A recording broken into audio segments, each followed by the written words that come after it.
ओम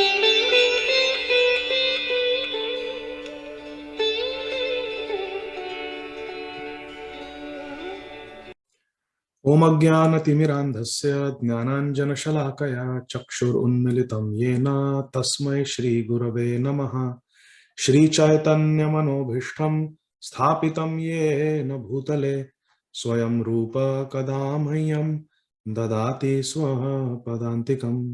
वन्देऽहं श्रीगुरो श्रीयुतापदकमलं श्रीगुरुन् वैष्णवांश्च। श्रीरूपं साग्रजातां सहगणा रघुनाथान्वितं तं सजीवं साद्वैतं सावधूतं परिजनसहितं कृष्णचैतन्यदेवं श्रीराधा कृष्णपदान् सहगणा ललिता श्रीविशाखान्वितांश्च। नमः ॐ विष्णुपादाय कृष्णप्रेष्ठाय भूतले श्रीमते भक्तिवेदान्त स्वामी इति शुभनामिने। नमस्ते सारस्वते देवे गौरवाणी प्रचारिणे निर्विशेष शून्यवादी पाश्चात्य देशतारिणे। वाञ्छाकल्पतरुभ्यश्च कृपा सिन्धुभ्य एव च पतितानां पावनेभ्यो वैष्णवेभ्यो नमो नमः। नमो महावदान्याय कृष्ण प्रेम प्रदायते कृष्णाय कृष्ण चैतन्य नाम्ने गौरत्विषे नमः। हे कृष्ण करुणा सिंधो दीनबंधो जगत्पते गोपेश गोपिका कांत राधाकांत नमोस्तुते। तप्त कांचन गौरांगी राधे वृंदावनेश्वरी वृषभानुसुते देवी प्रणमामि हरिप्रिये। जय श्री कृष्ण चैतन्य प्रभु नित्यानंद श्री अद्वैत गदाधर श्रीवासादि गौर भक्तवृंद। जय श्री कृष्ण चैतन्य प्रभु नित्यानंद श्री अद्वैत गदाधर श्रीवास आदि गौर भक्तवृंद। हरे कृष्णा कृष्ण कृष्ण हरे हरे हरे राम राम राम हरे हरे। हरे कृष्णा कृष्ण कृष्ण हरे हरे हरे राम राम राम हरे हरे। हरे Krishna Krishna Krishna Hare Hare Hare Ram Ram Ram Hare Hare. Hare Krishna.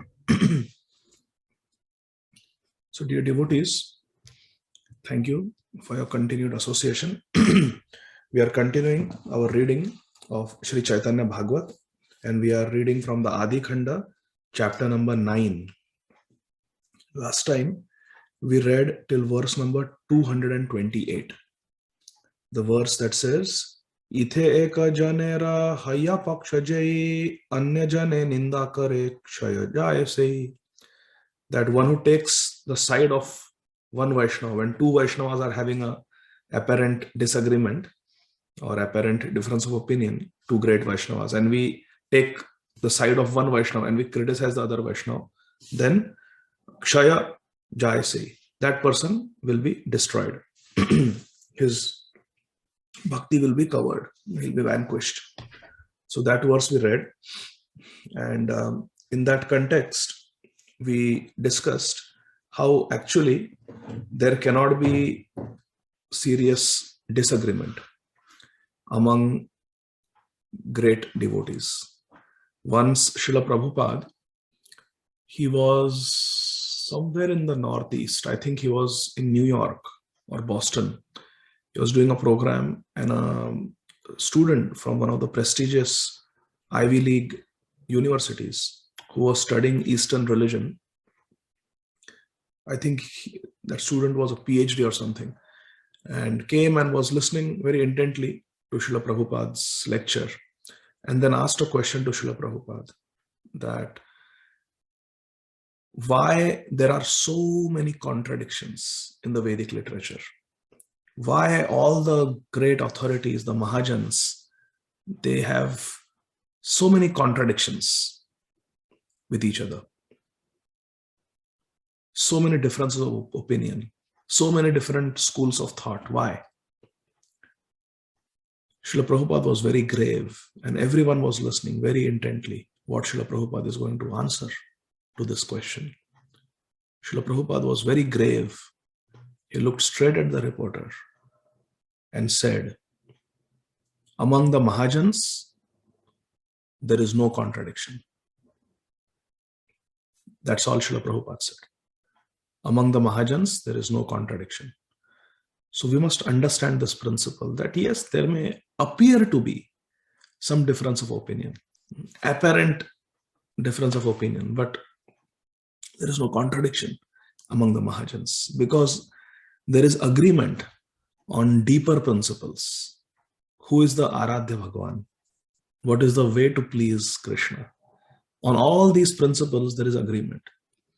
So those small apparent disagreements are not very important. We should not bother with them.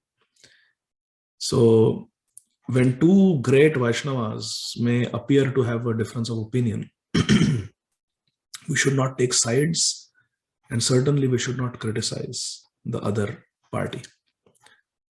And because we should understand that there is no real difference of opinion or a dishonor or fighting between two great souls.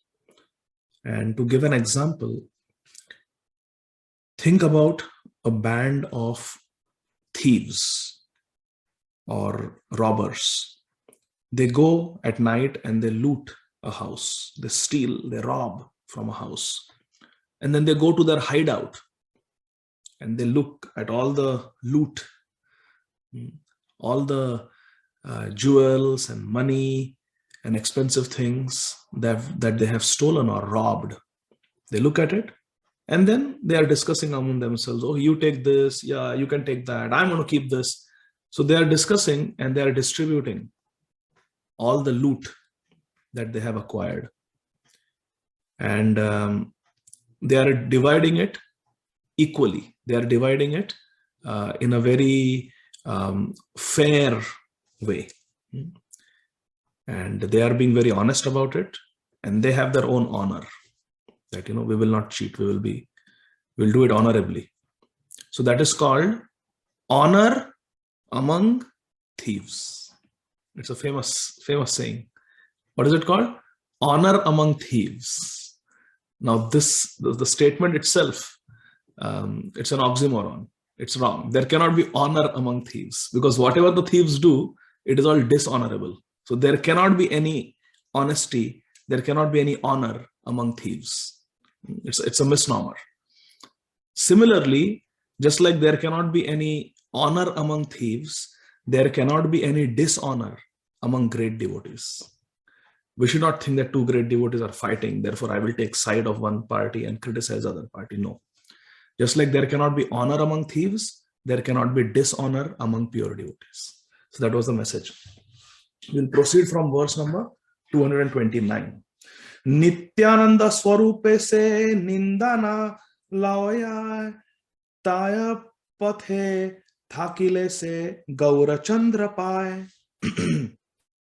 Srila Vrindavan Das Thakur, who is the last disciple of Sri Nityananda Prabhu, he is writing, anyone who follows Lord Nityananda without finding fault in him will surely attain the shelter of Sri Gaurachandra.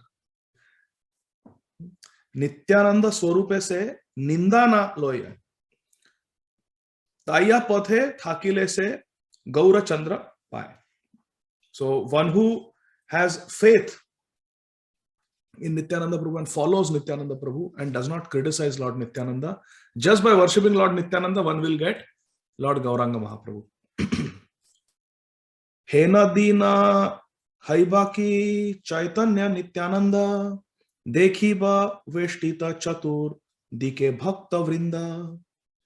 Srila Vrindavan Das Thakur is praying, when will that day come when I will see Lord Chaitanya Mahaprabhu and Lord Nityananda Prabhu surrounded by their devotees. Because you see, Srila Vrindavan Das Thakur is now bereft of the association of Lord Nityananda and Lord Chaitanya Mahaprabhu, because both of them have concluded their earthly pastimes and they have disappeared from our vision. So in separation, our Srila Vrindavan Das Thakur is lamenting and he is praying, when will that day come when I will be able to see Gaur Nitai along with Gaur Bhakta Vrinda, along with their associates. Hena dina haibaki Chaitanya Nityananda dekhiba veshtita chatur dike Bhakta Vrinda, surrounded on all directions by their devotees. Gaur Nitai, dancing in Sankirtan. That is the vision that I want to see. Sarva bhave swami jena haya Nityananda tara haya bhaji jena Prabhu Gaura Chandra. Let me serve Lord Gaura Chandra under the instructions of Lord Nityananda, who is my worshipable Lord in all respects. Jena Sarva Bhave Swami. So, Sri Nityananda Prabhu is Sarva Bhave Swami, which means Lord Nityananda Prabhu is my master in all respects. Let me serve Lord Gaura Chandra. How? Under the instructions of Lord Nityananda, who is my worshipable Lord in all respects. So, this is very important principle, my dear friends. Srila Vrindavan Das Thakur is a disciple of Sri Nityananda Prabhu, and he wants to worship and serve Lord Gaura Chandra under the guidance of Sri Nityananda Prabhu. Which means we should also worship Krishna the way our Guru Maharaj wants us to. Because Sarva Bhave Swami Jena Haya Nityananda. Because our Guru Maharaj is our Swami. Therefore we say Srila Abhay Charana Aravinda Bhaktivedanta Swami Maharaj. So we call our Guru Maharaj Maharaj, Swami Maharaj, because they are the master of our life in all respects. Nityananda Swarupere Sthane Bhagavata Janme Janme Padi Bhaya E Abhimata. Now, Srila Vrindavan Das Thakur in his ecstasy is expressing his desires. What is his desire?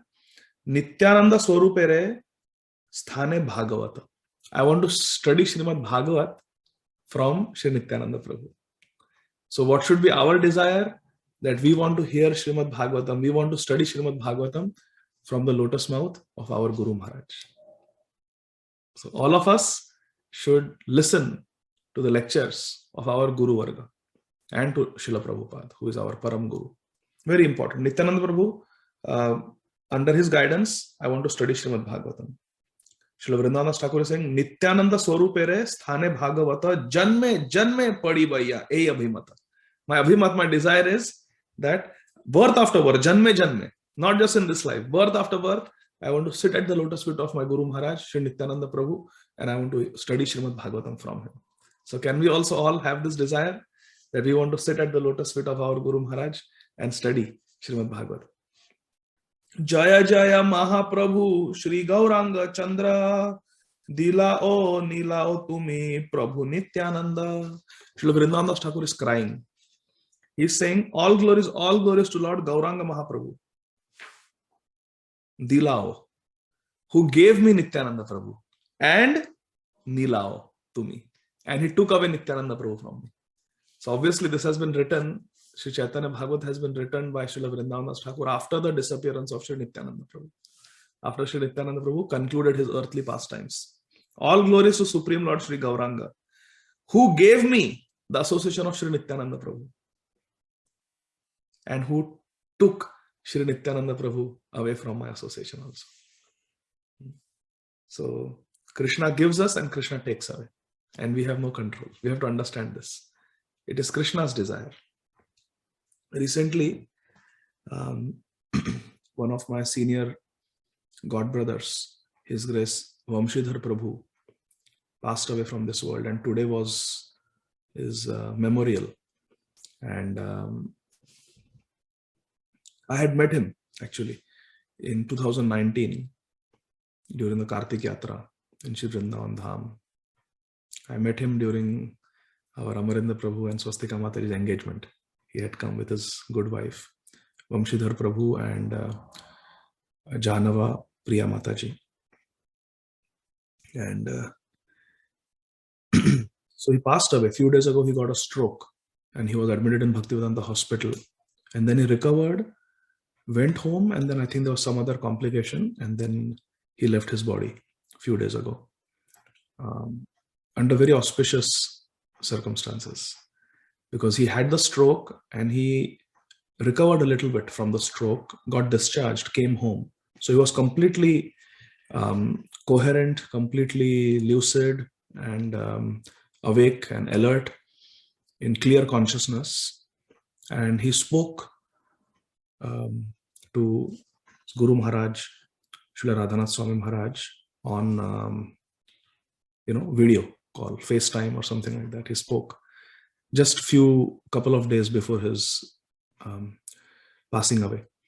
And he told Guru Maharaj that, Maharaj, my realization is that material nature doesn't spare anyone. We may be devotee, we may not be devotee. Material nature, as long as we are in this material body, it affects all of us. And I already called my boss. As soon as I got discharged from the hospital, I called my boss and I resigned from my job. And I told him that although I'm recovering from the stroke, but I have realized the temporary nature of this world. And I think he was in his 50s, I believe. 50s, or maybe, I think he was in his 50s. I don't know exactly. But he said, I want to retire and I want to give up my job. So I resigned. And he told Srila Guru Maharaj that, Maharaj, from today, I completely surrender to Srila Prabhupada. Whatever days I have left in this world now, I want to 100% work only for the mission of Srila Prabhupada. I have nothing else. I have resigned from my job, and the only thing I want to do is Krishna consciousness, nothing else. Because he had this realization after his stroke that this world is so temporary and we get so busy taking care of this body, which is going to just stop working one day, whether we like it or not. So we are given things, we are given this body, we are given the association of devotees, we are given the association of family members, and it is taken away from us one day. And when that day will be, whether it is today or whether it is tomorrow, we just don't know, my dear friends. There is no guarantee. There is no guarantee. There are newborn people, newborn kids who die, and there are people who live to the age of 100 years also. We just don't know how much time we have. And therefore, every day we should take it as if this is really the last day of my life. This is the last day of my life. So it doesn't mean that we just give up working and we just all just resign. Not like that. We can be working like Parikshit Maharaj, like Yudhishthir Maharaj, like Ambarish Maharaj, but with a spirit of devotion, with a spirit of devotion, with this realization that Vamshidhar Prabhu had, that this material world is temporary and anything can end. Everything can end at any time. This human body is a vehicle that we are given to go from point A to point B. What is that? From here to Golok Vrindavan. But the problem is, this car, we don't own it. We feel we own it. Like we are using a rental car. When we are driving the rental car, we may feel that, oh, this is mine. It's as good as mine. I can take it anywhere I want. But this body is like a rental car where anytime the rental company can say, hold on, your rental period is over. Now this car belongs to us. Get down. Leave it. So we don't know where in our journey we will be told to give up this car. And this is the best car. The human life, human form of life is the best car. So why not go as far as we can by doing maximum bhajan, maximum devotional service? Why not go as far as we can? Because we are going to be asked to step down, step out of this car and give it up. But before that happens, let's go as far as possible. And if possible, destination. Let's reach our destination. What is the destination? The lotus feet of Shri Shri Radha Krishna. Radha Krishna Seva Pao Ei Abhilashi Namo Namaha. Tulasi Krishna Priyasi. So this realization Shri Vrindavan Das Thakur has, that I have been given the association of Nityananda Prabhu by the Supreme Lord, Shri Gauranga Mahaprabhu. And now that association has been taken away. So he's lamenting. Jayanilo Premadhana Karuna Prachur. He is lamenting. Tathapiha ek kripa kar mahashay tomate tahate jena chittavritti rahe. I beg for your mercy. Still I beg for your mercy, so that my mind, he's praying to Lord Gauranga Mahaprabhu, he's praying to Sri Chaitanya Mahaprabhu, that I beg for your mercy so that my mind may always remain absorbed in the lotus feet of Sri Nityananda Prabhu and in your lotus feet. Tathapiha ei kripa kara mahashay, means he's praying to Lord Gauranga Mahaprabhu. Tomate means in your lotus feet, and tahate in the lotus feet of Nityananda Prabhu. Yena chittavritti rahe. Let my chittavritti, let my consciousness be always in the lotus feet of Sri Nityananda Prabhu and your lotus feet, O Gauranga Mahaprabhu. Beautiful prayer. Tathapiya ei kripa kara mahashay tomate tahate jena chittavritti rahe tomara parama bhakta Nityananda rai vina tumi dile tare keh nahi paye. Shri Vrindavan Das Thakur is further saying, Tomara Parama Bhakta Nityananda Rai. O Gauranga Mahaprabhu, your best devotee is who? Shri Nityananda Prabhu. Tomara Parama Bhakta Nityananda Rai, Vina tumi dile tare keha nahi paye. And no one can attain you, Gauranga Mahaprabhu, without serving Shri Nityananda Prabhu. Without the sanction of Nityananda Prabhu. And no one can attain Nityananda Prabhu without your sanction, Gauranga Mahaprabhu, because he is your dearmost devotee. So you will give access to Nitai only to those people on whom you have mercy. Vrindavana adikari brahme Nityananda yavatana apana prakashe Gaura Chandra. Lord Nityananda Prabhu traveled throughout the forests of Shri Vrindavan Dham until Lord Gauranga Mahaprabhu displayed his pastimes of Nam Sankirtan in Navadvip. Then Nityananda Prabhu from Vrindavan came to Shri Navadvip Dham. Nityananda Swarupere Tirtha Paryatana Jai Iha Shune Tare Mile Premadhana. So all of you have read and heard in the preceding readings of the wonderful pilgrimage travels of Shri Nityananda Prabhu. So Srila Vrindavan Das Thakur is giving a benediction. Nityananda Swarupera Tirtha Paryatana Jai Iha Shune Tare Mile Premadhana. Anyone who hears about the travels of Sri Nityananda Prabhu on pilgrimage will get the treasure of Krishna Prem, love for Krishna. Shri Krishna Chaitanya Nityananda Chandajan Vrindavana Dasa Tachu Padayuge Gan. This is the last verse of all the chapters of Shri Chaitanya Bhagavat. Shri Krishna Chaitanya Nityananda Chandajan. They are my Jan, they are my life and soul. Who? Gaur Nitai. Vrindavana Dasata Chupadayuge Gan. And Padayuge, in their two sets of lotus feet, Gaur and Nitais, I am singing. Accepting Sri Chaitanya Mahaprabhu and Sri Nityananda Prabhu as my life and soul, I, Vrindavan Das, sing the glories of their lotus feet. So here, my dear friends, towards the end of this chapter, Shri Vrindavan Das Thakur explained very nicely the mood of a disciple, isn't it? Shri Nityananda Prabhu is the guru of Shri Vrindavan Das Thakur, and how fondly, with so much love, respect, and intimacy and affection, Shri Vrindavan Das Thakur is glorifying Shri Nityananda Prabhu. Remember in the last reading we read that Shri Vrindavan Das Thakur was saying that some people say Nityananda Prabhu is Balram, some people say he's Adi Guru, some people say he's a sannyasi, some say he's a Brahman, some say he's a devotee of Chaitanya Mahaprabhu. But whatever it may be, even if Nityananda Prabhu is no one and nothing, and he's the most insignificant devotee of Sri Chaitanya Mahaprabhu, still Sri Nityananda Prabhu is my everything. He is my Prananath, he is my Pranadhan, and I pray that the lotus feet of Sri Nityananda Prabhu always remain manifest in my heart. You remember that? Last time we read. So this, my dear friends, is the mood of an ideal devotee. So now, from Hari Bhakti Vilas, which was compiled by Srila Sanatana Goswami and Sri Gopal Bhatta Goswami, I would like to mention few attributes and qualifications of an ideal disciple. All of us sadhakas, all of us practicing devotees, sadhaka means a practicing devotee, all of us sadhakas have Shri Guru in our life. Srila Prabhupada is our Param Guru, and we have our Diksha Guru. Either we have a Diksha Guru or we are aspiring from a Diksha Guru to get spiritual initiation, Diksha. So we are all disciples. Everyone agrees? We are all disciples? Yes. So what are the attributes and what are the qualities of a disciple? That we will read.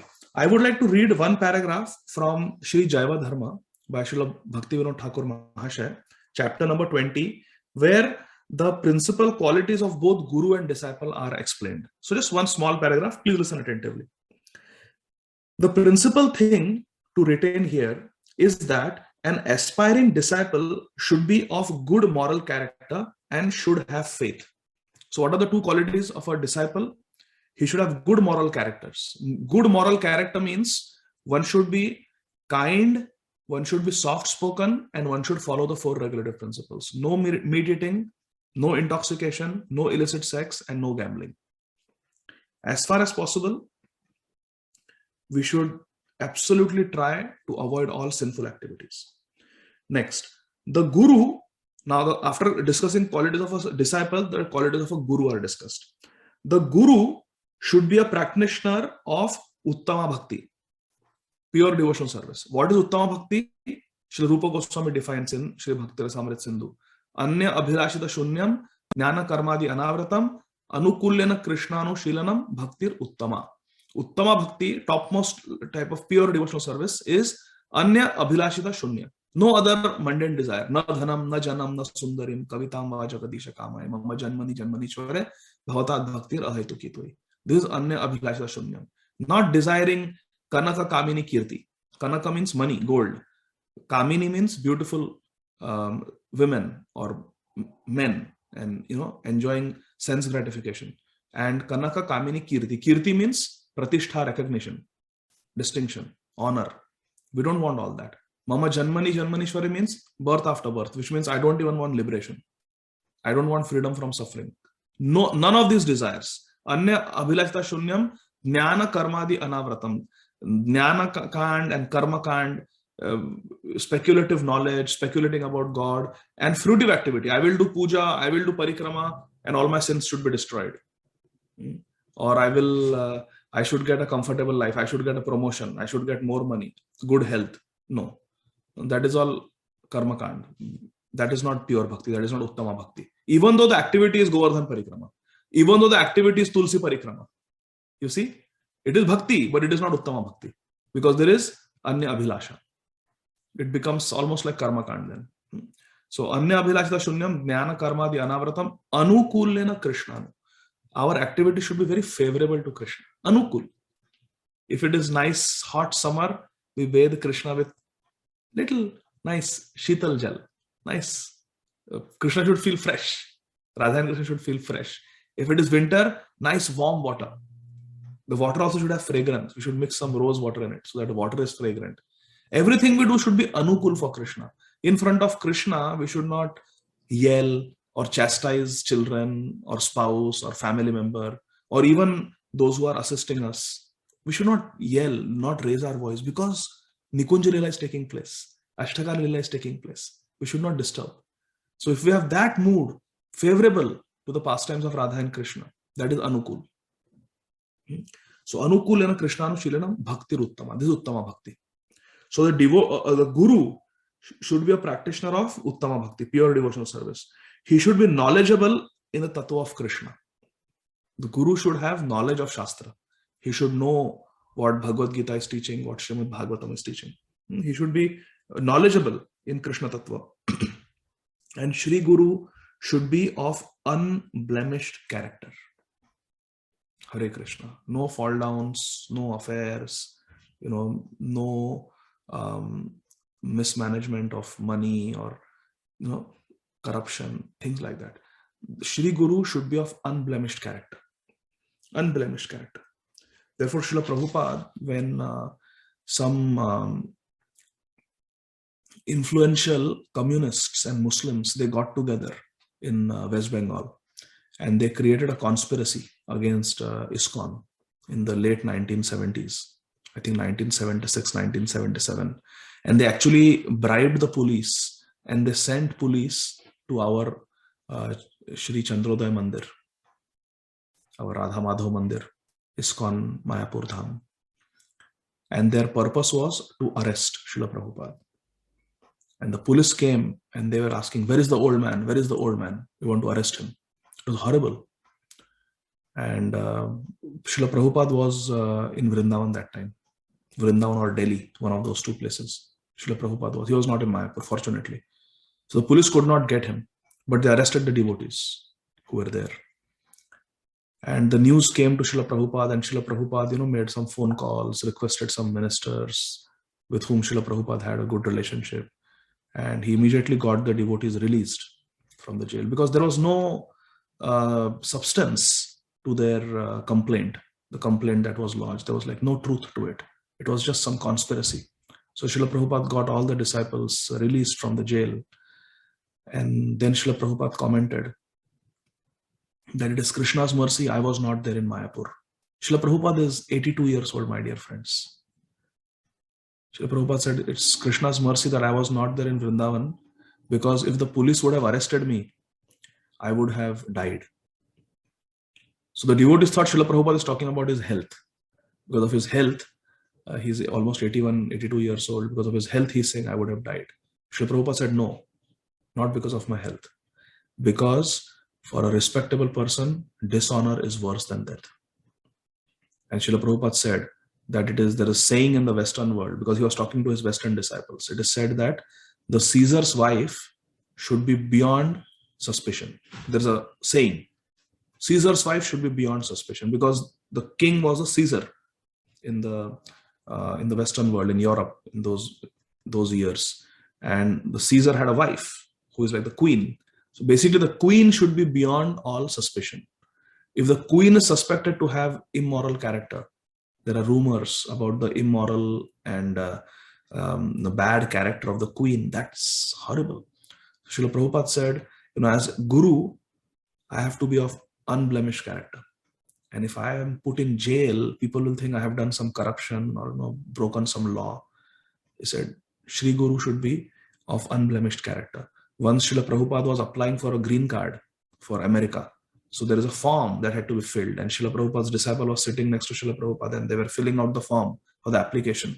One of the series of questions was, have you ever done any illegal activity? Have you ever smuggled drugs? Have you ever, broken some laws? Have you stolen? Have you been arrested for felony?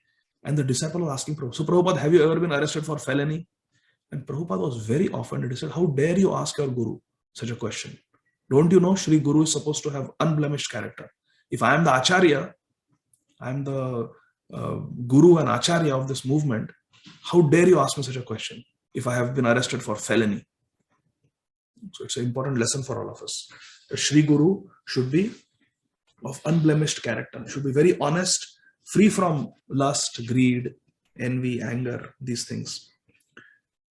And he should be very expert in performing devotional activities. And the word used in Jaiva Dharma is Karya Daksha.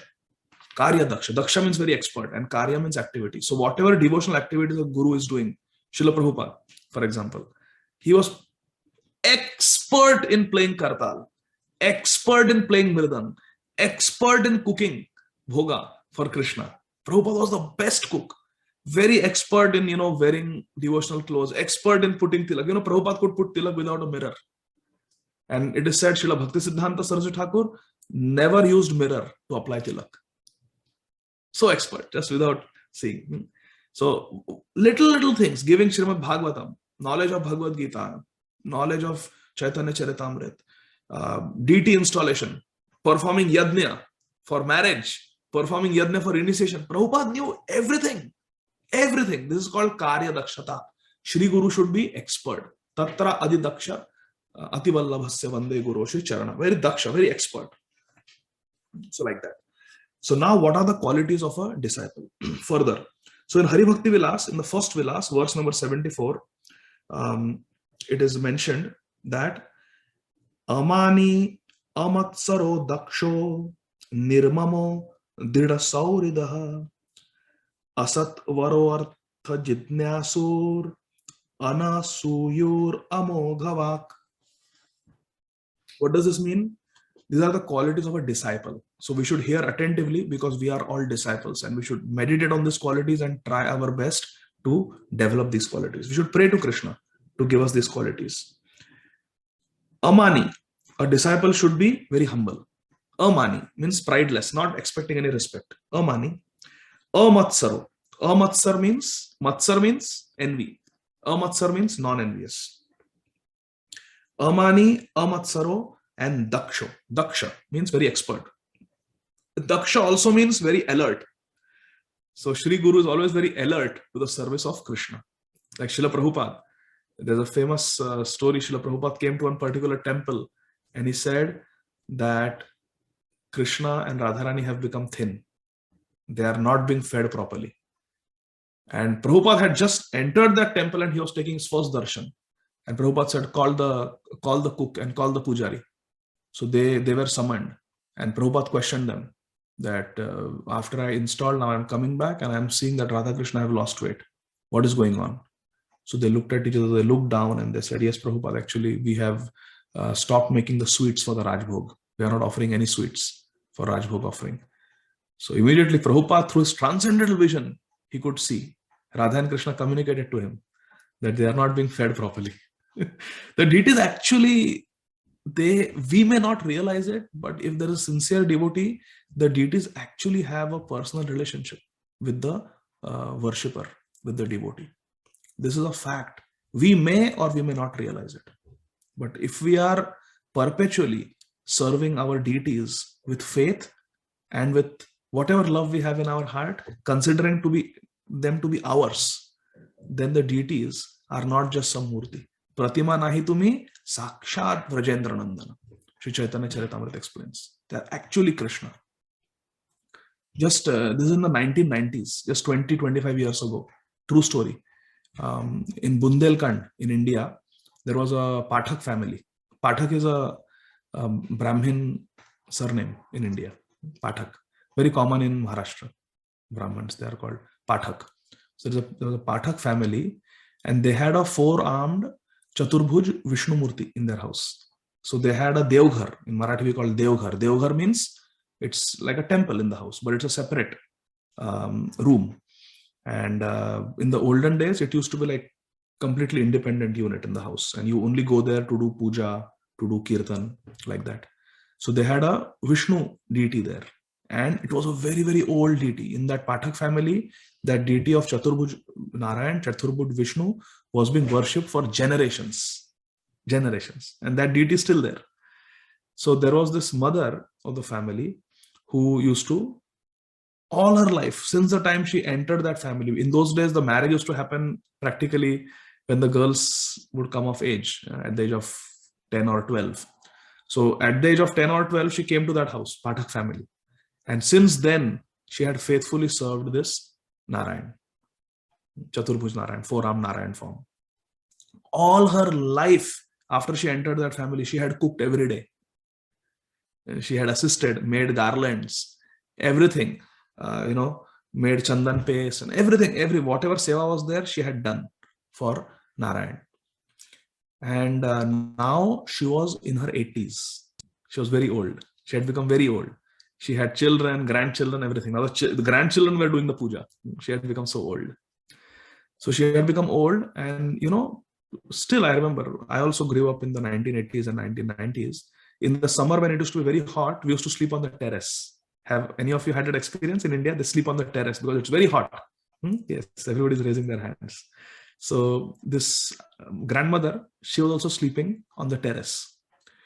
And in old age, sometimes you have to, you cannot hold your bladder very long. When you have to go, you have to go. So at night, she had to answer nature's call. Her bladder was full. So she got up and she wanted to come downstairs, and go to the toilet and answer nature's call. So at night, you know how it is, it's dark and you're also half sleepy. She's a 80-plus-year-old lady. She was coming down the stairs. She lost her balance and she just fell down the steps. These are hard concrete staircase. She fell down and fractured her hip. In old age, we have osteoporosis. The bones are very brittle. She just broke her hip. And she started crying, tremendous pain. And the closest hospital was the Rani Lakshmibai Medical Hospital in Jhansi. That was the closest, biggest hospital to that village. And one of her grandson was a doctor there, resident doctor. He was doing his residency there in that hospital, medical school. So immediately the children and everybody, family members, they called an ambulance and they moved her to that Rani Lakshmibai Medical Hospital in Jhansi. And she was taken there. And now she's 80 plus. She has all sorts of medical problems. And the orthopedic surgeon saw and he said, nothing can be done. She's not a candidate for surgery.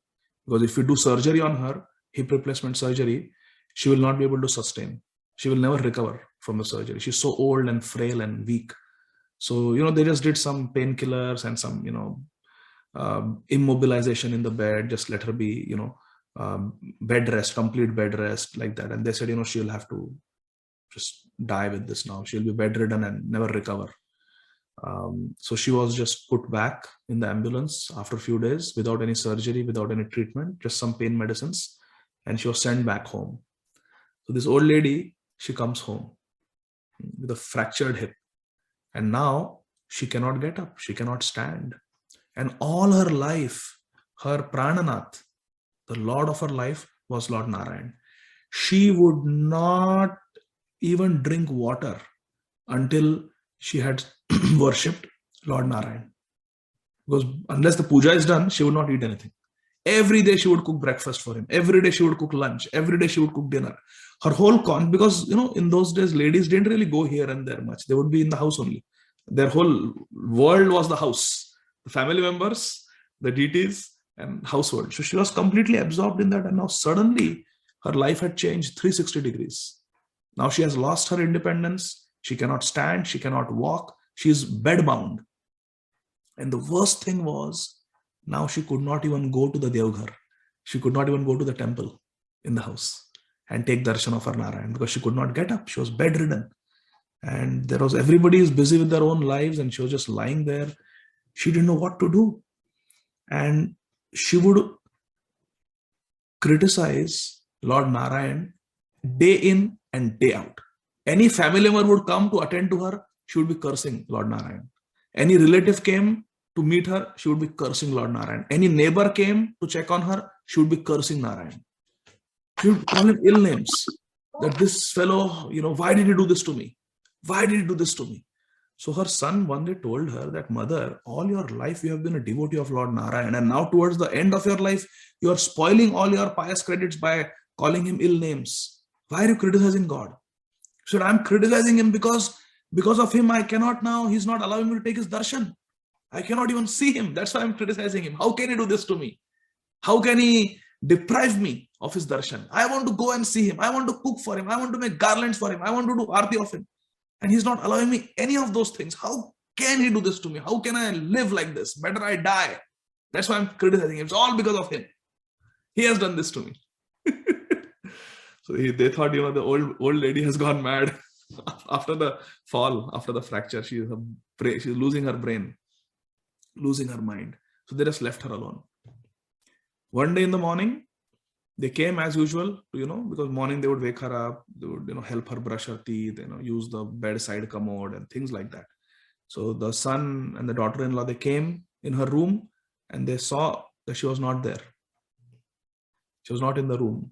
They said, where did she go? I mean, she could not even stand. Where has she disappeared? So they were looking all over the house. They couldn't find her. Then they saw that the Devghar, the temple room, was just outside the house. It was locked. And they would latch it from outside, but the outside latch was open. And then they tried to open the door. It was locked from inside. So they were surprised. What happened? Like, who went inside and locked it from inside? They started knocking. Dhar, dhar, dhar, dhar, dhar. Who is it? Who is it? The whole family got, they came there and they were standing outside the door and they were banging. Who is it? Who is it inside? Who is inside? They thought that some thieves have come. and they want to steal the deity of Lord Narayan because it was a very ancient deity. Sometimes people do that. They steal these ancient deities and sell it in the antique market. So they thought, no, who knows what's going on. So they started banging and started calling the neighbors. They thought there's some thief. People came with sticks and all and banging, open the door, open the door. Who is inside? Who is inside? And suddenly this old lady, she yells from inside, hey, why are you making a ruckus? Quiet! I'm coming. It takes me some time. I'm an old woman. I'm coming to open the door. Wait, don't make a noise. And then she comes and she's walking straight, normal. And from inside, she opens the door. She says, why are you making so much noise? I said, Mother, you are standing, you are walking. What happened? For so many weeks, you have been bedbound. How can you walk? She said, relax, relax. I will tell what he did. She sat down and the whole family collected around her. And she said that I was so frustrated and so mad at him that because of him, I cannot cook for him. I cannot take his darshan. I cannot do aarti. I cannot serve him. I was so desperate that I literally crawled out of the bed and I crawled to the temple. And I somehow opened the door and I crawled inside the temple. I locked the door from inside. Now remember, this is summer, right? This is summer season. That's why she was sleeping on the terrace and she fell. So this summer season. So I went inside and on the side, there was the stone with a block of sandalwood, chandan. And on that stone, you grind the chandan and you take the chandan paste, sandalwood paste, and you offer Lord Narayan. So I took that rock, that stone on which the sandalwood is ground. And I told this Narayan that if you don't cure me, because I want to serve you, either you kill me, end this life and give me another body where I can serve you, or you fix this body, fix this old engine, fix this old machine, or give me a new machine to serve you. Otherwise, if you don't do that, here is the Chandan rock. I will take this rock. If you don't fix my legs, I will take this rock and I will break your legs. One limb is broken, I will break both your limbs. She said, very simply, she said, I told Narayan. And I picked up the rock. So suddenly he spoke to me. He said, no, stop, don't do that. And he held my hand. He said, don't do that, don't hit me, please. I will fix you. Lie down. So I laid down and then he just touched me. He just touched me on where the fracture was. And immediately I was all right. And then suddenly I heard all of you banging, open the door. And by the time I looked at him, he was standing in his normal posture as a statue. But now do one thing. I entered the temple without taking a bath. So you take cow urine, take Ganga Jal and clean the whole temple and give him a very first class Abhishek with Panchamrit today, because I have touched him and he has touched me and I have not taken bath. So bathe him with milk, yogurt, ghee, sweet water and honey. Give him a Panchamrit, nice Abhishek, dress him in nice new clothes today and clean the whole temple. So she was thinking about serving him only, even after, as soon as she had recovered. So she arranged a nice Abhishek for him. So this is just 20-25 years old story, my dear friends. And it's like anybody can witness. She went to the hospital, they did x-rays and she had a broken hip. So the point is that the deities, they are not just some statues. They really have a relationship with us. We should have faith. And that is the first quality of a disciple. The disciple has faith. The disciple is also described here as Daksha. Daksha means expert in his service. Nirmamo. Nirmamo means he is detached. He doesn't consider things his own. He is detached. And Dridha. He is very, very determined. So we have taken the vows that we will follow the 4 regulative principles. We'll chant at least 16 rounds. Means I will do it. Dridha Vrata. Once we have given our word, that means I will do it. No matter what temptations, no matter what obstacles, I will do it. Srila Bhakti Tirtha Swami Maharaj, even in his last days with so much cancer-related pain, being completely bedbound, he never gave up his vow of chanting 40 rounds. Every day he had a lifelong vow. In fact, he was saying that since the day he got initiation from Srila Prabhupada, Not one day he missed his 40 rounds. Not one day. No matter how much preaching he had, how much traveling he had, how much Nam Sankirtan he was doing in the streets, in the temple, how many books he was writing, how many lectures he was giving, doesn't matter. He never wavered from his vrat of chanting 40 rounds every day and reading Srila Prabhupada's book at least for 1 hour every day. He said, not one day I have broken this rule. Reading Srila Prabhupada's books, either Bhagavad Gita, Bhagavatam, Chaitanya Charitamrita, 1 hour and at least 40 rounds every day. So that is called Dhrida Vrata. And Saurida. Saurida means a devotee, a disciple is very friendly. This is very important quality, my dear friends. We should try to be sweet devotees. We should not be someone who is always yelling at people and finding faults and creating fights and doing politics. No. Saurida. Haribhakti Vilas is teaching us that we should be friendly. Asatvarartha means one is very patient, and Jidnyasur, very inquisitive. We should be patient. Asatvarartha, we should be patient, and we should be Jidnyasu. We should be inquisitive. We should have some curiosity. Like a Bhagavatam class or a Chaitanya Charitamrita class is going on and we are just sitting, without any expression, without any desire to hear, without any curiosity, without any interest. So it's very discouraging even for the speaker. But if the audience are listening with rapt attention and they're asking nice questions, intelligent questions, they're into the Leela, then it's so much nice. The benefit is so much more. Parishit Maharaj was like that. He would interrupt Shukdev Goswami and ask, but why like this? But why like that? So that enthusiasm, that jidnyasa, that curiosity to know about Krishna is required. And anasuyur. Anasuyur means non-envious. Non-envious. And amogavak. Amogavak. Vak means words. Amogavak means one who does not waste words. Just talkative, talking prajalpa, gossip. No. Words, speech, power to speak is given by Krishna. So we should use it wisely in Krishna's service.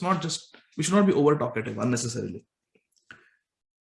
Tayorvatsara jnata nyonya swabhavayoh gurutva shishyata cheti nanyatyaiveti nishchayah. Very important verse. Please pay attention, my dear friends. Tayor vatsara vasena jnatyanyonya swabhavayoh. By living together for 1 year, Vatsara, 1 year living together, the spiritual master, Shri Guru, and the Shishya, the disciple, they will be able to understand each other's character. Tayor Vatsara Vasena. Vatsara Vasena means living together for 1 Vatsar, 1 year. Jnatyanyonya Swabhava Yo. Anyona Swabhava. They understand each other's nature. The Guru understands the disciple's nature and the disciple understands the spiritual master's nature. Guruta Shishyata Cheti Nanyatyaiveti Nishchaya. The Guru will understand whether he is capable of acting as the spiritual master, and the disciple will understand if I am able to be a Sadashishya, a good disciple to this spiritual master. And Nanyatyaiveti Nishchaya. Without such close association, it will be impossible to be certain about such things. Many times, dear devotees, well, not many times, but several times, I remember at least 3 or 4 occasions distinctly, where devotees have come and they have said that, Prabhuji, I feel that my spiritual master, my Diksha Guru is not a right fit for me. Believe me, I have been told this. One even senior Pujari told me this, that I think my Guru is not a pure devotee. I think he's not a good fit for me. And I want to take re-initiation. Even though the Guru is in good standing. He is serving Srila Prabhupada very nicely. So why this is? Because Diksha has been taken without proper contemplation, without proper analysis, without giving oneself adequate time to be with Shri Guru. We should listen to the lectures. We should listen to the Harikatha. We should see the example of Shri Guru, how Shri Guru is conducting himself, how he walks, how he talks, how he deals with people, how he speaks Harikatha, how he does Kirtan, how he does puja, what is his attachment, how he performs his various services. A disciple should observe all this. What is the mood of Shri Guru? What are the expectations of Shri Guru from his disciples?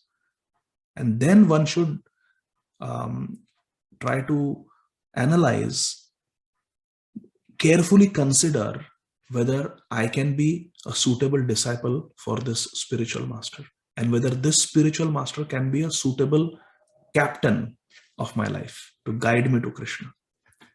So we should not choose Shri Guru just out of some emotion or because of some popularity or peer pressure. No, not like that. Clearly, Shastra is teaching us. This is Hari Bhakti Vilas. Tayor Vatsara Vasena, at least 1 year, we should observe Shri Guru in all respects. Jnatya Anyonya Swabhavayo. And we must introduce ourselves to Shri Guru and take shelter of Shri Guru so that Shri Guru also knows us. That's why this rule is there, na? That there should be a letter of recommendation. So that devotees, senior devotees who know that aspiring disciple will write a letter describing how he or she is, so that Shri Guru will understand, will know. So otherwise we should not take initiation. Because what happens if we take initiation and then we are not able to follow the vows of initiation, we are not able to feel inspired by Shri Guru, then we go here, we go there, and we feel, oh, my Guru has not given me everything, I need more, I need to find a more Rasik Vaishnava as a Guru. And then people go, they take re-initiation, they go to the holy dham trying to find some sadhus who they feel are more bhajananandi and more elevated. This is simply because we don't have enough faith in our Shri Guru. Please analyze this, my dear friends. This happens all too often, and this happens even with very senior devotees. Please pay attention. Analyze some great devotees in this world. What is their quality? They have taken shelter of Srila Prabhupada. They have taken Diksha from Srila Prabhupada. They have full faith that Om Vishnupad, Paramhamsa Parivrajaka Ashtottar Shata Shri Srimad Abhay Charana Arvinda Bhaktivedanta Swami Maharaj Srila Prabhupada ji is a pure devotee. He is a Shuddha Bhakta. Pure devotee, he is Acharya. He is Sakshad Hari. Whatever Srila Prabhupada has given, having faith that my Guru is perfect, they have done their bhajan, and my dear friends, they have attained everything in life. They have attained everything in life. Like I was describing previously, we met one very great disciple of Srila Prabhupada at Radhakund, who chants more than 3 lakh names every day for the last 28 years. He has been living in Shri Vrindavan Dham. And for almost 2 decades, he has been living at Shri Radhakund. And he says that I repeatedly hear the lectures of Srila Prabhupada, and Srila Prabhupada's Kirtan and Srila Prabhupada's Japa. He's worshipping Tulsi Maharani 3 times a day. He takes a bath in Radhakund, chants more than 3 lakh names, and he has attained everything, my dear friends. Everything. He has attained everything. Whatever there is to attain and taste, he has got it just by following Srila Prabhupada. And he was telling us that he has got his old tape recorder with just 10 lectures of Srila Prabhupada. And he says, in these 10 lectures, Srila Prabhupada has explained everything. I hear them again and again. All my questions got answered. I have got everything from Srila Prabhupada. We should not think that Srila Prabhupada only gave Vaidhi Bhakti, Srila Prabhupada only gave basics. I need to find a Bhajananandi sadhu in Vrindavan and take re-initiation, because there is something higher. You take the example of our Guru Varga. See our Guru Maharajas in ISKCON. Are they lacking anything? Absolutely not. Just having faith in Shri Guru, we should not be like monkeys jumping from one tree to the other, trying to eat different fruits of different trees. We should analyze, give careful consideration, accept a spiritual master in the line of Srila Prabhupada, in the line of Srila Bhakti Siddhanta Saraswati Thakur Prabhupada, have full faith in our Rupanuga Gaudiya Parampara, and just follow the bhajan method that has been given by Srila Prabhupada properly. Everything will be revealed. There is nothing that Srila Prabhupada is incapable of giving us in terms of rasa. Take the example of Srila Gaur Govinda Maharaj. Take the example of Sripad Ayendra Prabhu. Are they less than any self-realized acharya? Tell me. They have gotten everything from Srila Prabhupada. Never once they went anywhere else to get some higher rasa or some better mantra. or some better shiksha. Never. They were nourished by Srila Prabhupada. We discussed how Srila Dayananda Prabhu even got his Siddha Swarup from Srila Prabhupada. Srila Gaur Govind Maharaj wanted to know Srila Prabhupada's Siddha Swarup, and Srila Prabhupada showed it in 1977 January. These things are there, my dear friends. We have to carefully think about these things and have complete faith that Srila Prabhupada is a Mahabhagavat, Paramhamsa. We are not just saying Om Vishnupad, Paramhams, Parivrajagacharya, Ashtottar Shata, Shri Srimad. No, these are not just some fancy words. Every word has a deep meaning. Srila Prabhupada is an Acharya. He's a Parivrajagacharya. And he's Paramhamsa. He's the highest level of sannyasi. And he's Nitya Lila Pravishta. He has entered the eternal Nikunja Leelas of Radha and Krishna. So we have to be very clear in our mind. Otherwise, my dear friends, sometimes in life a doubt will come whether ISKCON can give me everything or not. I have seen big devotees having that doubt and having that crisis of faith. But I have seen in my Guru Maharaj and I have seen in all our Guru Varga in ISKCON, they have attained perfection by never letting go of the lotus feet of Srila Prabhupada. Never letting go. With Dhrida Vrata, follow the vows of initiation, follow what is going to please Srila Prabhupada, and just have complete faith that this is a descending process, seeking out more advanced devotees who may be living on the banks of Radha Kund and getting some secret mantra from them, or getting some secret bhajan tips from them, or getting some, extra rasa from them. This is just because we don't have faith that this is a descending process. All these activities, trying to find some other guru, it is simply a symptom that we are believing this is an ascending process. Through my research, through my search, I will find a guru who will give me something that Srila Prabhupada could not give. This is ascending. We are trying to climb up into the Nikunja of Radha and Krishna. It is not an ascending process, my dear friends. It is not an ascending process. Find a Sadguru and then sell yourself at the lotus feet of Sadguru. Chakshudana dilo jai, janme janme prabhu sai. There are many examples in ISKCON where devotees have gotten everything just by following Srila Prabhupada. So we should be very clear about this. If we are not clear, we will commit offenses, we will fall down, and we will even fall down to sinful ways of life. That is possible. And that is a very big disservice to Shri Guru. Here it is said in Hari Bhakti Vilas. Again, this is the first Vilas, verse number 77. Very important verse. Radni chamat yaja doshaha patni papam swabhartari tatha shishyar jitam papam guru prapnoti nischitam. Radni chamat yaja doshaha. Just like the sins or the mistakes, the flaws of a minister are taken by the king. When a servant of the king commits a mistake, the king takes responsibility. Jai and Vijay offended the 4 Kumaras, the Chatush Kumar. What did Lord Narayan say? This is my fault. I take responsibility. I take the blame. So the faults of a minister or king's servants is taken by the king. The ownership, the responsibility is taken by the king. Patni papam swabhartari. And the sins of a wife are taken by the husband. This is Shastra Vakya. Some Matas are smiling. So the sins of a wife are taken by the husband. Tatha shishyarjitam papam. Similarly, just like the sins of a wife are taken by the husband, sins of the ministers are taken by the king. Similarly, tatha, similarly, listen carefully.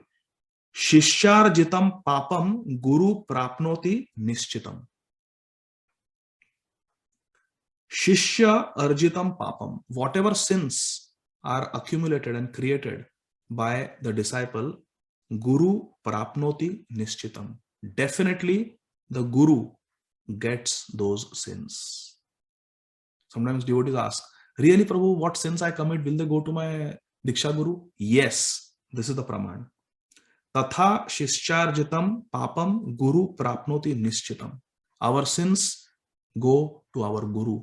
Just like the faults of a servant go to the king, similarly, our Maharaj, our king is Shri Guru. And therefore, if we commit sinful activities, then Shri Guru will be responsible. So we have to be very careful. Better that we spend time and carefully analyze before we accept Shri Guru. But once we accept Shri Guru, we have to be completely sold out. We should be completely sold out. Just like Srila Vrindavan Das Thakur.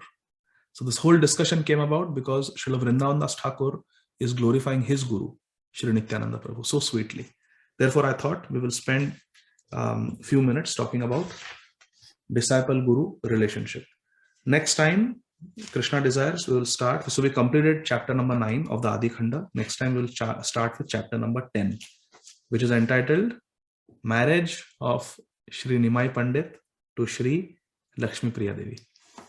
Hari Hari, very sweet chapter. So that we will read next time. Shri Chaitanya Bhagavat ki jai, Srila Vrindavan Das Thakur ki jai, Jagat Guru Srila Prabhupada ki jai, ISKCON Guru Varga ki jai, Nitai Gaur Premanandi, Hari Hari Bol. Thank you very much. Hare Krishna. If there are any questions, you can raise your hand or you can unmute and ask. Hare Krishna.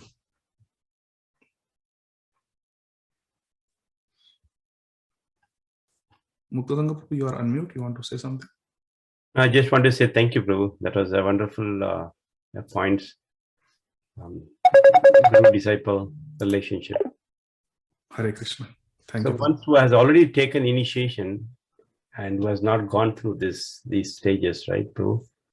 So they're still okay, and they don't have any of these things to proceed now after initiation. Yeah, as long as we have faith, right, in Shri Guru, we have, yes, so then there is no problem. Then there is no problem.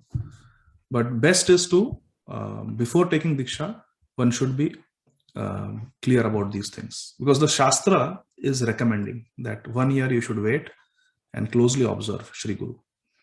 But if someone did not know this and has accepted Shri Guru, but there is no crisis of faith, one is well situated in service of Shri Guru, then there is no problem. Okay? Thank you, Prabhu. Hare Krishna. So now we have 3 devotees. So Ramsham Prabhu, please go ahead. Hare Krishna, Prabhu. Hare Krishna. So it's a really wonderful session, Prabhu. So as usual, so I noted so many points today. It was really, you covered like the qualities of the disciple and the guru. So disciple quality, yeah, definitely we have to maintain. But once we accepted the guru, we have to surrender, as you already told. Just for my clarification, Prabhuji, since I'm not so much, knowledgeable in this area, so I wanted to ask one clarification. It's not as a question. So, like, how deity look to be weak? Kind of, you said like Pratima nahi to me Brajendra Nandan. So I wanted to understand in this one, like deity looks to be weak for the pure devotee, but yeah, I was thinking in my level, as you told, I completely agree and understand that, and I have read through and I have heard many times, not only one time.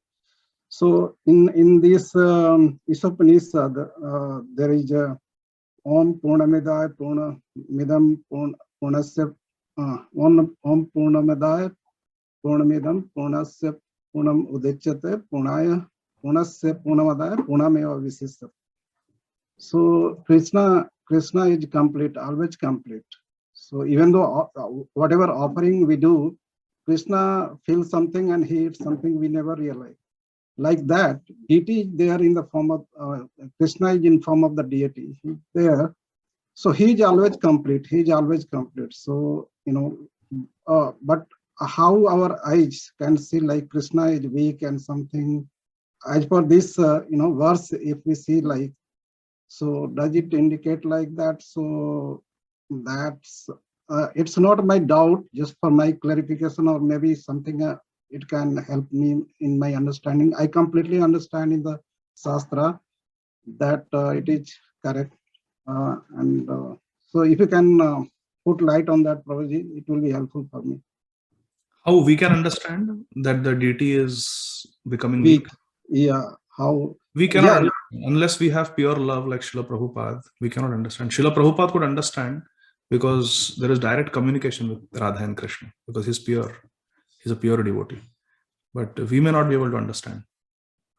Therefore, we have to follow what Sri Guru has said. If Sri Guru has said offer sweets for Rajbhog, we must do it. If not, then Krishna will tell Prabhupada. Yeah. We don't have that communication. We cannot understand. Got it, Prabhuji. Thank you, Prabhuji. Thank you. Hare Krishna. Yeah. So, Vatsala Mataji. Hare Krishna, Prabhu. Humble pranam. Glories to Srila Prabhupada. Hare Krishna. Thank you, Prabhu. Prabhu, I used to wonder, I think this used to happen to me like 30, 35, 40 years back, when I was just joining and reading a lot of books and going to Krishna temple, all that. I mean, even though I have seen, I think I considered my father is my first guru, my father and mother. Without their input, I wouldn't have known anything in my life. So after that, he wanted me to read Bhagavad Gita and all. But that time, growing age, we were not really serious about things. But after coming to the Krishna temple, purchasing a lot of books and all, reading all that, they were insisting that we have to take a guru and all. I loved Srila Prabhupada from the beginning. But other than that, I didn't have too much of attachment toward anybody. And I always worried and afraid that suppose if I don't follow certain things, or if I don't chant, those 16 rounds or commit some sins, it will go to my guru. So it is not proper for me to take a real vow from your guru, and because he is going to suffer because you are not doing the right thing, what you are supposed to do. Like father chastising you for, giving you disciplinary thing.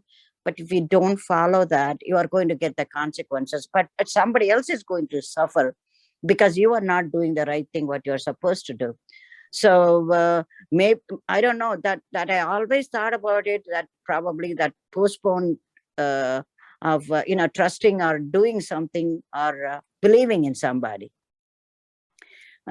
This is the first question. The second one is how pure we must be, even though we think Krishna is here. We are trying to do the best we can to serve him, Lord Jagannath and Krishna, everybody. How do we know that, he is going to be pleased? Do we know that he is actually talking to us? Are we really pure? Because sometimes, we do it, it's not like intensively that we are doing it, but we are doing it out of maybe our love or necessity, that we are doing something that we must follow that. And do you think he will show us in some respect, in some way, that he wants you to follow certain rules or something? But I know I'm not a pure devotee yet. Just with these two questions, please do clarify to me. Thank you. Hare Krishna, Vatsala Mataji. Thank you. So your first question was how pure we should be to take Diksha, because there is a fear that we may give our sins to Shri Guru. So although this fear is valid, the best thing is to follow everything and take Diksha, instead of not taking Diksha on the fear that I may not be able to follow. We should follow, and we should follow for a couple of years. And for around 2 years, if we have not had a fall down, and we feel determined that yes, I can continue like this, then one should take Diksha. So just like you said, your first guru is your father and your mother. So you went to school, right? And in your school, everybody knew that Vatsala Ji is the daughter of your father and your mother, right? Everybody knew. Raghavachari. So if you do something wrong in school, then your teachers will blame your father and mother. Oh, they did not train Vatsala Ji nicely, correct? But out of fear, you did not. It's not that you didn't go to school. Oh, I will not go to school because if I do some mistake in school, my parents will get blamed. No, you went to school and you were a good student. And you went, you got educated, you're highly educated, and you have done them proud. So similarly, we have to overcome this fear. We should be good disciple. Just like you were a good student in school and college and university, we should be good disciples, Sad Shishya, and we should take Diksha. Because Diksha is very important. It is the beginning of bhakti. We must accept a spiritual master. And we must follow everything that Sri Guru wants us to follow for 2 years or more. And then we can feel some confidence that I think I can continue like this. I've done it for 2 years. I will do it for the rest of my life. And then we should take Diksha. Is that okay? That's the first. Second, what was your second question in short? Just remind me. Serving Lord Krishna, Lord Jagannath. How do we know that they're pleased? Yeah, so we cannot understand because we are not pure, like you said. So we cannot really understand. And if we feel sometimes that Krishna is giving us some hints, then we should always clarify it with some senior devotees. So that is one thing, because it may just be our mind telling us. And so how do we know whether whatever devotional service we are performing, Krishna is pleased or not? We can know it by seeing if Shri Guru is pleased or not. If Shri Guru is pleased, then we should understand that Krishna is pleased. In Chaitanya Charitamrita, Srila Krishnadas Kaviraj Goswami explains that Krishna communicates to us on a physical level through Shri Guru. So if Shri Guru, Srila Guru Maharaj is pleased with our service, with our bhajan, then we should know that Krishna is also pleased. And if Shri Guru is not pleased, that means we should know that Krishna is not pleased. We cannot please Krishna independently. And the only way to know whether Krishna is pleased or not at our level as sadhakas is to see if Shri Guru is pleased or not, whether we are following what Shri Guru wants us to follow or not. If we are doing that, if Srila Prabhupada and Shri Guru Maharaj, they are pleased with us, that means Krishna is pleased with us. Yasya prasadad bhagavat prasado. Yasya prasadan nagati kutopi. If Krishna is, if Shri Guru is pleased, then Krishna is pleased. If Shri Guru is aprasadat, displeased, then Shri Krishna is displeased. Like that. Is that okay? Prabhu, one more thing.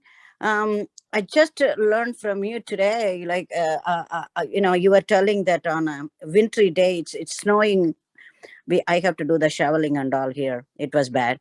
But anyway, in this cold wintry day, I came to know that probably Krishna is telling through you that he may need a nice warm bath, because you were telling me do Abhishek, right? I mean, when I was listening to the story, I said, maybe my Krishna wants to have a nice warm bath with all the rose water or something, because I haven't done that. You have Gopal? Gopalji? Yeah, Gopal. My mom gave me a chota, very, very, very small Gopal. And my family always, they are Vishnu Bhaktas. So they also gave me Radha and Krishna in silver. And some wooden deity of Krishna. It was like almost like 75 years old or something. And somebody gave me, I had another question, gave me a shaligram. Because I come from a Brahmin family, I do sadhaka and I do chant what my father said and other things. I do believe in Prabhupada. They gave me Shaligram Shila. So I do that. I worship Shaligram Shila.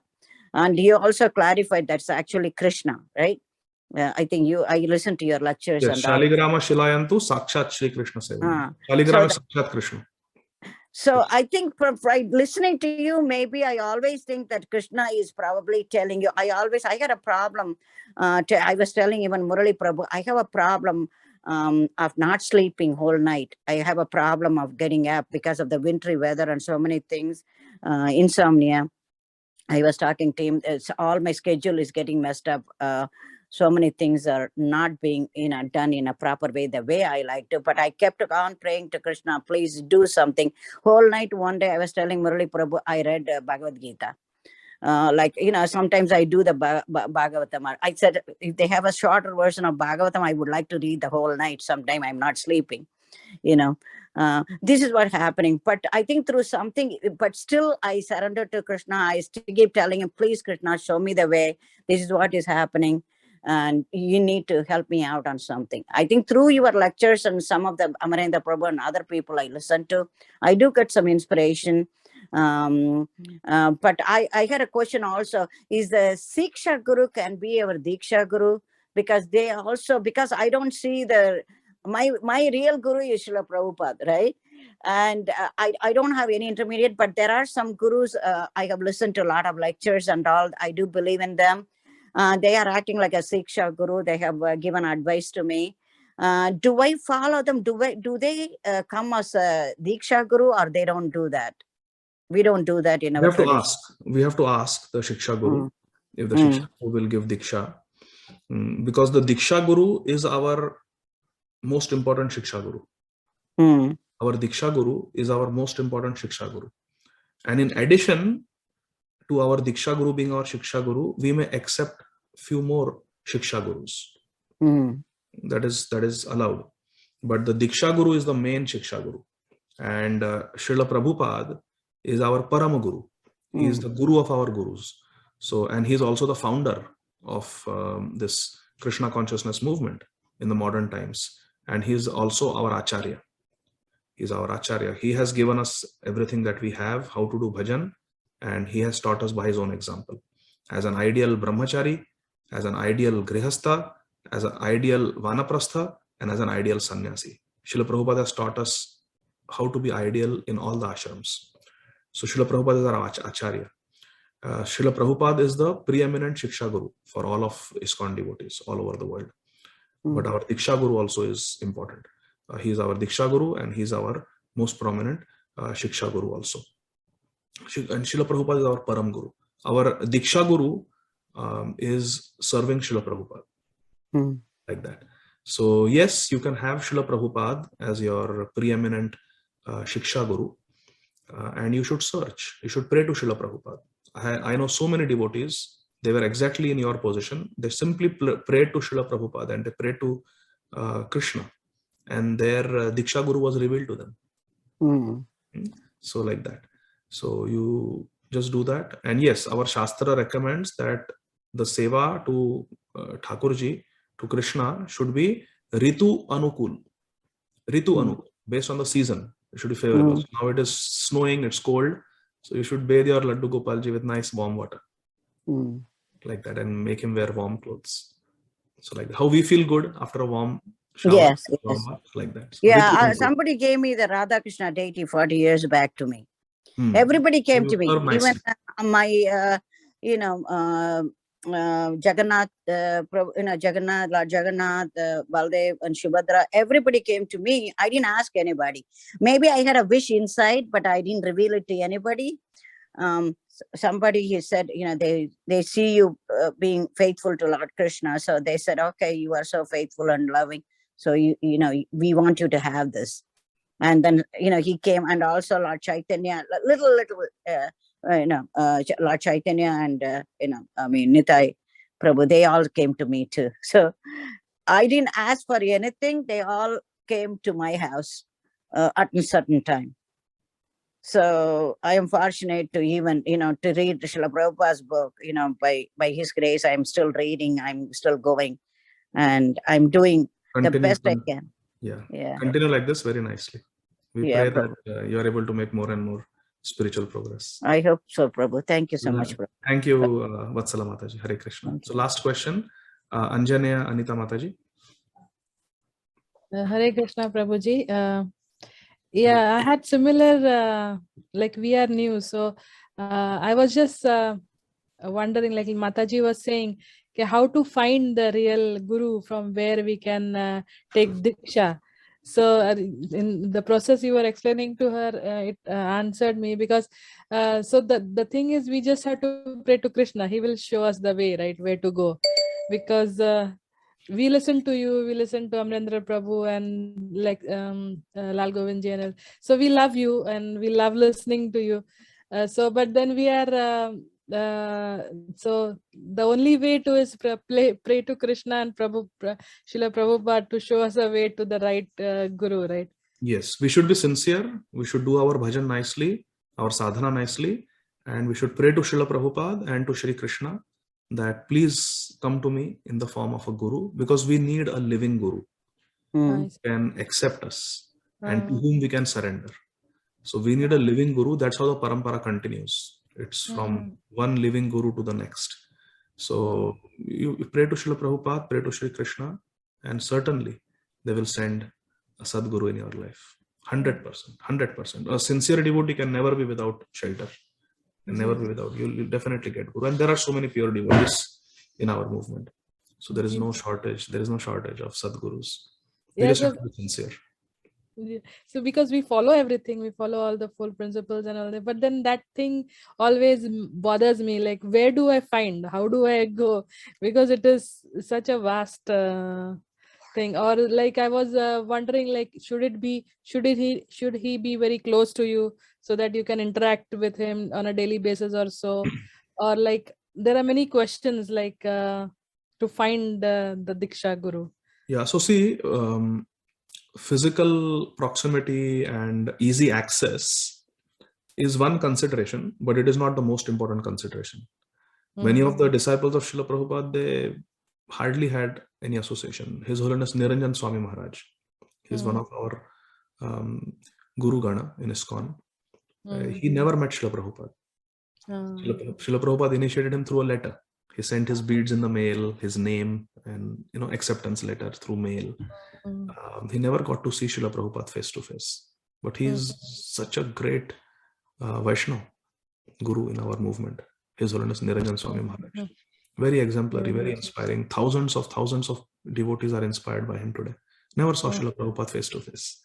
So physical proximity is a consideration, but it's not the main consideration. Most important is the heart-to-heart connect. So the good place to start is we should find out who are the initiating gurus in ISKCON. And we should go to ISKCON Desire or we should go to YouTube and start looking up their lectures and watching their videos and listening to their lectures. And if we are sincere and we pray to Srila Prabhupada and Shri Krishna, it will be revealed to us in our heart. As soon as we see Guru, we hear Guru, it will be revealed in our heart that yes, this is my Guru. Because Shri Guru will touch your heart in such a way like no one else has touched before. You will get such realizations when you hear the Vani, the words of Shri Guru. So the Leela will just open up. You will get such insights that you have never had before by listening to Shri Guru. And immediately in your heart, you will understand by Krishna's mercy and by your sincerity, by the mercy of Srila Prabhupada, that this is my Guru. This is my Guru. Absolutely. There is no doubt. But you start listening to the Vani. Take shelter of the Vani. Start listening to different gurus.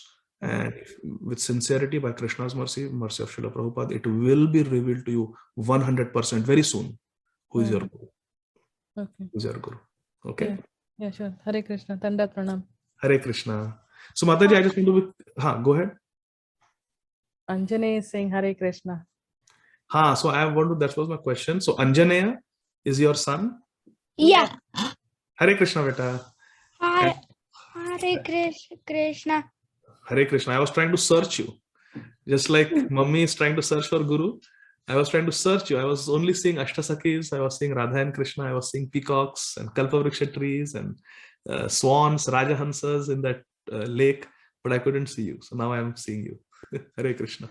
So you are Anjaneya and Mataji, you are Anita Mataji. Ji Guruji. Yeah, so now I'm clear. So thank you. He is always with me, so we go together. Jai Ho, very nice. Very nice. So Dandavat Hare Krishna. Dandavat Pranam. So there are no more questions. We will stop here. Jagat Guru Srila Prabhupada ki Jai. ISKCON Ben Salem Bhakti Vriksha Mukta Sangha Prabhu's group ki Jai Ho. Jai. Very much. Hare Krishna. Thank you. Jai Srila Prabhupada. Hare Krishna.